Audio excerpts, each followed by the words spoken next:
Hello friends, CKD stock market news channel के अंदर आप सभी का स्वागत करता हूं। चैनल पर पहली बार विजिट कर रहे हैं तो चैनल को सब्सक्राइब कीजिएगा। मेरे मित्र, आज मैं आपके सामने भारत देश की सबसे पुरानी असेट मैनेजमेंट कंपनी यानी कि यूटीआई असेट मैनेजमेंट कंपनी के एक स्मॉल कैप कैटेगरी के फंड के बारे में बताने जा रहा हूँ। चलिए बात करते हैं यहाँ से।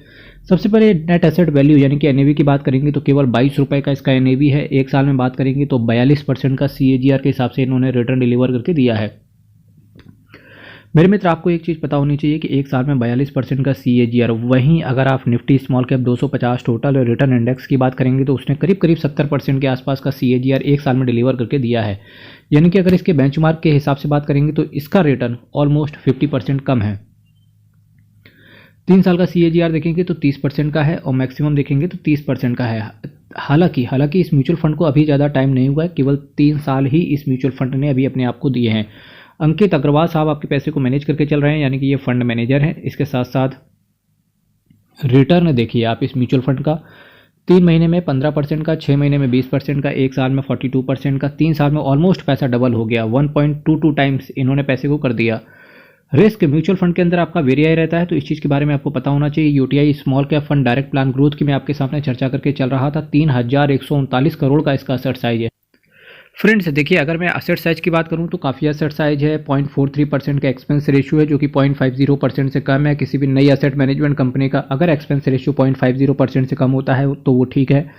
ऑल इन ऑल, जब से ये म्यूचुअल फंड लॉन्च हुआ है, जिसे आप सिंस इंसेप्शन बुलाते हो, वहाँ से बात करेंगे तो भाई साहब रिटर्न भी इनका 30% का सीएजीआर है, जो कि डिसेंट है।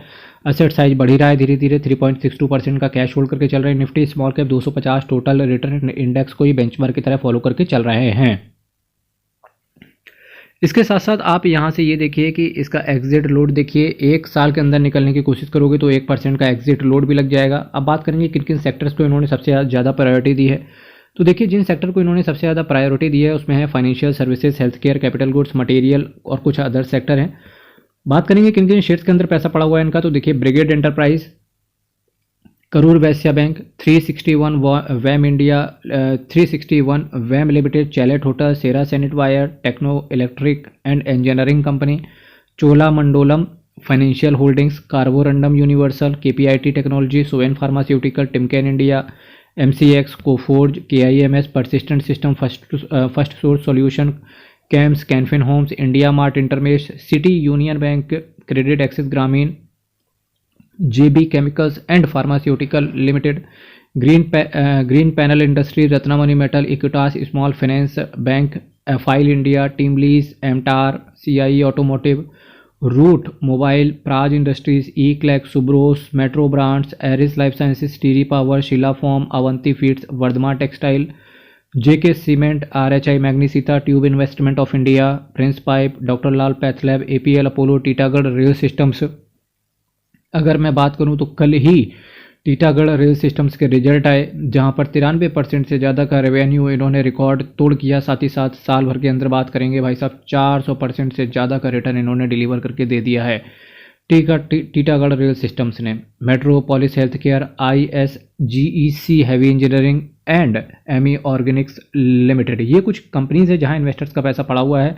स्मॉल कैप कैटेगरी में बात करेंगे तो कुछ ऑल्टरनेट आपकी नज़र में होने चाहिए, like quant small cap, Nippon India small cap and HSBC small cap. ठीक है, तो इन म्यूचुअल फंड्स पर आप नज़र रखना। साथ ही साथ यूटीआई AMC की बात करेंगे तो बहुत पुरानी AMC है, 2,82,912 करोड़ का असेट अंडर मैनेजमेंट है और टोटल ये 231 स्कीम को मैनेज करके चल रहे हैं। मेरे भाई, चैनल को सब्सक्राइब कीजिएगा, वीडियो को लाइक कीजिएगा, कोई डाउट हो कमेंट कीजिएगा, पर्सनल बात करनी है तो व्हाट्सएप पे मैसेज कीजिएगा और व्हाट्सएप नंबर आपको यूट्यूब के अबाउट सेक्शन में मिल जाएगा। हर हर महादेव, अप्पा शरणम, हरी शरणम। बहुत बहुत धन्यवाद। आप सभी लोग अच्छे से इन्वेस्टमेंट करें, अपने पोर्टफोलियो को अच्छे से मैनेज करें।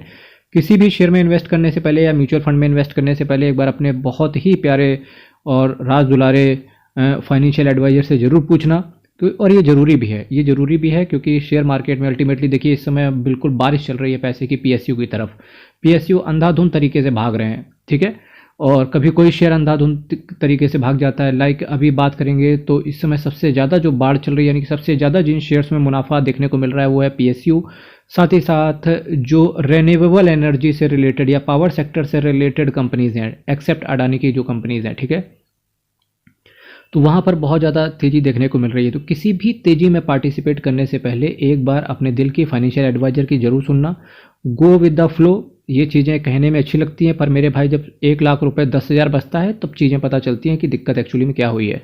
ठीक है, तो इसी वजह से कहते हैं बहुत सोच समझ के इन्वेस्ट करना शेयर मार्केट के अंदर, और चाहे वो म्यूचुअल फंड्स के माध्यम से हो, चाहे वो डायरेक्टली शेयर्स के अंदर इन्वेस्ट करना हो, उतना ही पैसा लेके आएँ।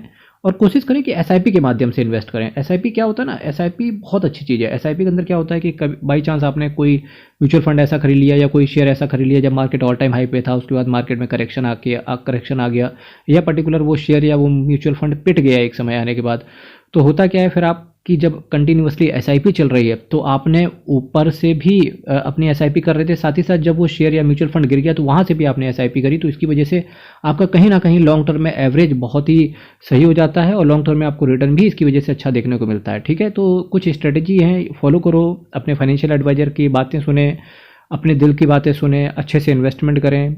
फिक्स डिपॉजिट के अंदर भी ध्यान रखें कि वहाँ भी इन्वेस्टमेंट करना है, कोशिश करें गोल्ड में भी इन्वेस्ट करते रहें, रियल इस्टेट में भी इन्वेस्ट करें। और जब रियल इस्टेट की बात करता हूँ तो अपार्टमेंट वगैरह में इन्वेस्ट ना करें, प्रॉपर लैंड में इन्वेस्ट करें। ठीक है, इस तरीके से बहुत अच्छे से इन्वेस्ट कीजिए। कोशिश करें कि पेंशन फंड में भी, अगर आपका गवर्नमेंट जॉब है तब तो कोई दिक्कत ही नहीं है, अगर आपका प्राइवेट जॉब है तो कोशिश करें एनपीएस वगैरह भी करवा लें, आजकल तो बहुत ईजी है करवाना। तो ये सारी चीज़ें ध्यान रखो। मेरे भाई चैनल को सब्सक्राइब कीजिएगा। कल फिर आपके साथ मिलेंगे। बहुत बहुत धन्यवाद।